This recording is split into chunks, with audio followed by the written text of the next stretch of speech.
ବର୍ଷା ଯୁଆଡ଼େ ଛତା ସିଆଡ଼େ ଏ କଥା ଆମେ ନୁହଁ କହୁଛନ୍ତି ଲୋକେ। ଦର୍ଶକ ବନ୍ଧୁ ଥରେ ଦେଖନ୍ତୁ ଓଡ଼ିଶାରେ ପରିଚିତ ଏଇ ଚେହେରାମାନଙ୍କୁ। ଏମାନେ ଆଜ୍ଞା ସେଇ ଚେହେରା ଯେଉଁମାନେ ଅଭିନେତାରୁ ପାଲଟିଥିଲେ ନେତା। ଗୋଟିଏ ଦଳରେ ରହି ଅନେକ ଦିନ କାମ କଲା ପରେ ଏବେ ଏମାନଙ୍କୁ ଧରିଛି ଦଳଡିଆଁ ରୋଗ।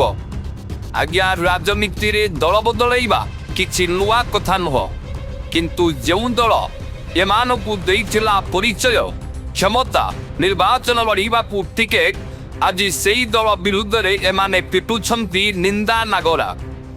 କିଏ କହୁଛି ସେ ଦଳରେ ରହି ମୁଁ ଅଣନିଶ୍ୱାସୀ ହୋଇପଡ଼ୁଛି, କିଏ କହୁଛି ମୁଁ କିଛି ବଡ଼ ପରିବର୍ତ୍ତନ ଆଣିବି, ଆଉ ପୁଣି କିଏ କହୁଛି ସେ ଦଳ ଆମକୁ ଗୁରୁତ୍ୱ ଦେଉନି।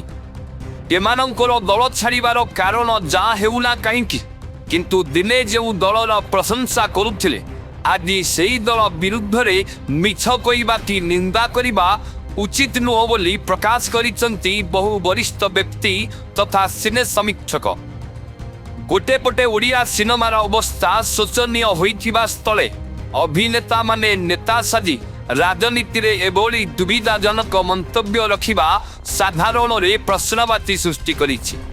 ଅଭିନେତାମାନେ ଯାହା ବି ମନ୍ତବ୍ୟ ରଖନ୍ତୁ ନା କାହିଁକି, ଟିକେଟ ନ ମିଳିବା ଏବଂ ଦଳରେ ସେଭଳି କୌଣସି ଗୁରୁତ୍ୱପୂର୍ଣ୍ଣ ଦାୟିତ୍ୱ ନ ମିଳିବା ଯୋଗୁଁ ହିଁ ଏମାନେ ଦଳ ଛାଡ଼ିବେ ବୋଲି ଶୁଣିବାକୁ ମିଳିଛି। ସିନେମା ଜଗତରେ ନିଜର ଫେସ୍ ଭ୍ୟାଲୁ କମିବା କାରଣରୁ ଏମାନେ ରାଜନୀତିକୁ ସୁବିଧାଜନକ ଭାବିଛନ୍ତି ବୋଲି କହୁଛନ୍ତି ସିନେ ସମୀକ୍ଷକ। ତେବେ ସେ ଯାହା ହେଉନା କାହିଁକି ଅଭିନେତାରୁ ନେତା ସାଜିଥିବା ଏହି ବ୍ୟକ୍ତିମାନଙ୍କୁ ରାଜନୀତି ମଇଦାନରେ ଲୋକ କିଭଳି ଗ୍ରହଣ କରୁଛନ୍ତି ଦେଖିବାକୁ ବାକି ରହିଲା। ବ୍ୟୁରୋ ରିପୋର୍ଟ, ସତକଥା ନ୍ୟୁଜ୍।